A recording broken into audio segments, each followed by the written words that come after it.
Hello guys, അങ്ങനെ ഭ്രമയുഗം എന്ന് പറഞ്ഞ അതിഗംഭീരമായിട്ടുള്ള ഒരു പടം കണ്ടുവരുന്ന വഴിയാണ്. അപ്പോൾ ഇന്നായിരുന്നു റിലീസ്. അപ്പോൾ ഇന്ന് തന്നെ പോയി കാണണമെന്നുണ്ടായിരുന്നു, പോസിറ്റീവ് റിവ്യൂ ഒക്കെ വന്നതിന് ശേഷം. ഫസ്റ്റ് ഓഫ് ഓൾ ഇതൊരു ബ്ലാക്ക് ആൻഡ് വൈറ്റ് പടമാണ് കേട്ടോ. ഞാൻ ആദ്യമായിട്ടാണ് ഒരു ബ്ലാക്ക് ആൻഡ് വൈറ്റ് പടം തിയേറ്ററിൽ പോയി കാണുന്നത്. ഞാൻ മാത്രമല്ലായിരിക്കും, നമ്മുടെ ജനറേഷനിലുള്ള അധികം ആൾക്കാർ ആരും കണ്ടു കാണില്ല, ഒരിക്കലും കാണാൻ വഴിയില്ല ബ്ലാക്ക് ആൻഡ് വൈറ്റിൽ. ചില സിനിമകളിലൊക്കെ ഇടയ്ക്കും ചില ഭാഗങ്ങളല്ലാതെ ഒരു ഫുൾ സിനിമ ബ്ലാക്ക് ആൻഡ് വൈറ്റിൽ ഇത് ആദ്യമായിട്ടാണ് കാണുന്നത് കേട്ടോ. അപ്പോൾ അതിൻ്റെ ഒരു ഇതുണ്ടായിരുന്നു, ആദ്യം എങ്ങനെ നമുക്ക് ഇഷ്ടപ്പെടുമോ എന്നൊക്കെ ഉള്ളത്. പക്ഷേ പടം കണ്ടൊരു 5 മിനിറ്റ് കഴിയുമ്പോഴത്തേനും നമ്മളെ പിടിച്ചിരുത്താൻ പറ്റുന്ന പാകത്തിന് നമ്മൾ ആ സിനിമയ്ക്ക് അകത്തോട്ട് കയറിപ്പോകുന്നൊരു മാജിക്കാണ് പടം. അപ്പോൾ രാഹുൽ സദാശിവൻ എന്ന് പറയുന്ന ഡയറക്ടറാണ്. പുള്ളിയുടെ കഴിഞ്ഞ പടം ഭൂതകാലം അതിഗംഭീര പടമാണ്, ഞാൻ പറയേണ്ട ആവശ്യമില്ലല്ലോ. മലയാളത്തിൽ ഇറങ്ങി വെച്ച് one of the best horror ഫിലിമാണ് ഭൂതകാലം. പക്ഷെ അത് തിയേറ്ററിൽ റിലീസായില്ല, അത് OTT റിലീസായിരുന്നു. അപ്പം ഞാനത് OTTയിലാണ് കണ്ടത്. എങ്കിൽ പോലും ഞാൻ ഇന്നുവരെ എക്സ്പീരിയൻസ് ചെയ്തതിൽ വെച്ച് നല്ല അടിപൊളി ഒരു ഹൊറർ ഫിലിമായിരുന്നു ഭൂതകാലം.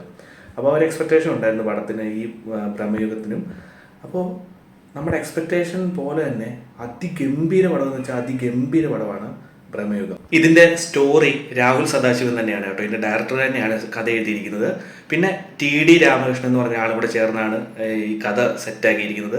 കഥയൊക്കെ ഗംഭീരമാണ്, ഒരു മുത്തശ്ശി കഥ എന്നൊക്കെ പറഞ്ഞു കഴിഞ്ഞാൽ ഇതാണ് കേട്ടോ. സത്യത്തിൽ മലൈക്കോട്ട വാലിബൻ ഇറങ്ങിയപ്പോൾ മുത്തശ്ശി കഥയാന്നൊക്കെ ഒരുപാട് പേര് പറഞ്ഞിട്ടുണ്ടായിരുന്നു. പേഴ്സണലി എനിക്കത് നന്നായിട്ട് ഇഷ്ടപ്പെട്ട പടമാണെങ്കിൽ പോലും ആ ഒരു കാര്യത്തോട് എനിക്ക് വലിയ യോജിപ്പില്ലായിരുന്നു. പക്ഷേ ഈ സിനിമ കറക്റ്റ് ഒരു മുത്തശ്ശി കഥ ഇതാണ് സത്യത്തിൽ എനിക്കങ്ങനെ ഫീൽ ചെയ്തു കേട്ടോ.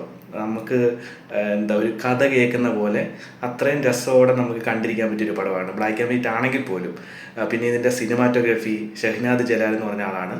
അതുപോലെ ആർട്ട് ചെയ്ത ആരാന്ന് എനിക്കറിയില്ല, എല്ലാ അടിപൊളി വർക്കുകളാണ്. ഇതിൻ്റെ അത് കുറച്ച് ഭരണിയും പിന്നെ പഴയ കോവിലകം മോഡൽ ഒരുപാട് കാര്യങ്ങൾ ഇതിൻ്റെ അകത്ത് കാണിക്കുന്നുണ്ട്. ബ്ലാക്ക് ആൻഡ് വൈറ്റിൽ തന്നെ നമുക്കത് മനസ്സിലാക്കാൻ പറ്റും ആ പെർഫെക്ഷൻ. അപ്പോൾ ഈ ബ്ലഡൊക്കെ കാണിക്കുന്ന സീൻ അതൊക്കെ നമുക്ക് ഈ ബ്ലാക്ക് ആൻഡ് വൈറ്റ് ആണെങ്കിൽ പോലും അത് കറക്റ്റായിട്ട് നമുക്ക് എറിച്ച് നിൽക്കുന്നത് നമുക്ക് മനസ്സിലാക്കാൻ പറ്റും ആ ഒരു സംഭവം.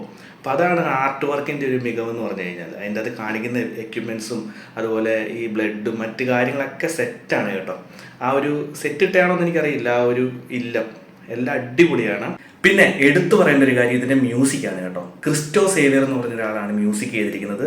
അടിപൊളി വർക്കാണ്. പുള്ളിയുടെ നേരത്തെ ഉള്ള വർക്കുകളെ പറ്റി എനിക്കറിയില്ല, എങ്കിൽ പോലും ഇതിൻ്റെ അകത്ത് ഉപയോഗിച്ചിരിക്കുന്ന മ്യൂസിക് ഇതുപോലെ പാട്ടുകൾ എല്ലാം സിനിമയോടും സീൻസിനോടും സെറ്റായി പോകുന്ന രീതിയിൽ നല്ല അടിപൊളി വർക്കാണ് കേട്ടോ പുള്ളിയുടെ. അപ്പോൾ എല്ലാം കൊണ്ടും ടെക്നിക്കൽ സൈഡ് സൂപ്പറാണ്. ഇതിൻ്റെ ആക്ടിങ് സൈഡിലോട്ട് നോക്കുകയാണെങ്കിൽ നമുക്കറിയാം അർജുൻ അശോകൻ, സിദ്ധാർത്ഥ് ഭരതൻ, പിന്നെ നമ്മുടെ സാക്ഷാൽ മമ്മൂക്കയെ പറ്റി ഒന്നും പറയാനില്ല. പുള്ളി തകർത്ത് അഭിനയിച്ചിരിക്കുകയാണ് ഇതിൻ്റെ അകത്ത്. എന്ത് പറയേണ്ടതെന്ന് ഒരു വാക്കും കിട്ടാത്ത രീതിയിൽ പുള്ളിയുടെ അഭിനയത്തെ പറ്റി പറയാൻ ആരുമല്ല. നമ്മൾ ഇത്ര വർഷമായിട്ട് ഇങ്ങനെ കൺസിസ്റ്റൻ്റ് ആയിട്ട് പോകാൻ പറ്റുന്ന അതൊരു എല്ലാവർക്കും കഴിയുന്ന കാര്യമല്ല. അപ്പം നമുക്ക് അർജുൻ അശോകൻ്റെയും സിദ്ധാർത്ഥ് ഭരതൻ്റെയും കാര്യത്തിലോട്ട് വരാം. എനിക്ക് തോന്നുന്നു അർജുൻ അശോകൻ്റെ കരിയറിൽ തന്നെ ഏറ്റവും ബെസ്റ്റ് റോളായിരിക്കും ഇത്. അതുപോലെ തന്നെ സിദ്ധാർത്ഥ് ഭരതൻ പുള്ളിയും ഇതിൻ്റെ അകത്ത് സെറ്റാണ് കേട്ടോ. കഥാപാത്രത്തിനനുസരിച്ച് നല്ല അടിപൊളിയായിട്ട് വെടിപ്പായിട്ട് അഭിനയിച്ചിട്ടുണ്ട്. അപ്പോൾ ആദ്യം മുതൽ അവസാനം വരെ ഈ അർജുൻ അശോകനും സിദ്ധാർത്ഥ് ഭരതനും ഒക്കെയാണ് ഇത് നിറഞ്ഞിരിക്കുന്നത്. പിന്നെ ഒരു ക്യാരക്ടറുണ്ട്, യക്ഷിയായിട്ട് അഭിനയിച്ച ഒരു ക്യാരക്ടറുണ്ട്, പുള്ളിക്കാരിയുടെ പേരെനിക്കറിയില്ല. 1-2 സീൻസിൽ മാത്രമെങ്കിൽ പോലും അടിപൊളിയായിരുന്നു ആ പെർഫോമൻസ്. പിന്നെ മണികണ്ഠൻ ആചാര്യ ഫസ്റ്റ് കുറച്ച് സീൻസിൽ കാണിക്കുന്നുണ്ട് തുടക്കത്തിൽ, അധികം റോളില്ല പുള്ളിക്ക്.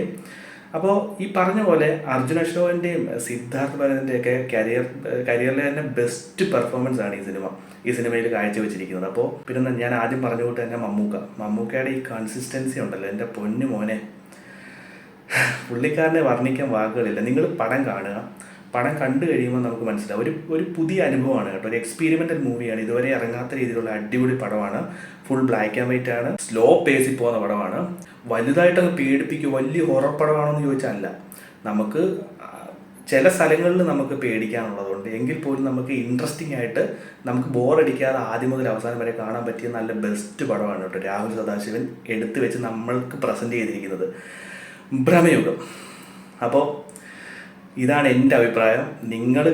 നിങ്ങൾ സിനിമ കണ്ടിട്ടുണ്ടെങ്കിൽ നിങ്ങളുടെ അഭിപ്രായം കമൻ്റായിട്ട് രേഖപ്പെടുത്തുക. എതിരഭിപ്രായം ഉണ്ടെങ്കിൽ അതും രേഖപ്പെടുത്തുക. അപ്പോൾ അടുത്തൊരു വീഡിയോ ആയിട്ട് വരാം. അതുവരേക്കും ബൈ ബൈ.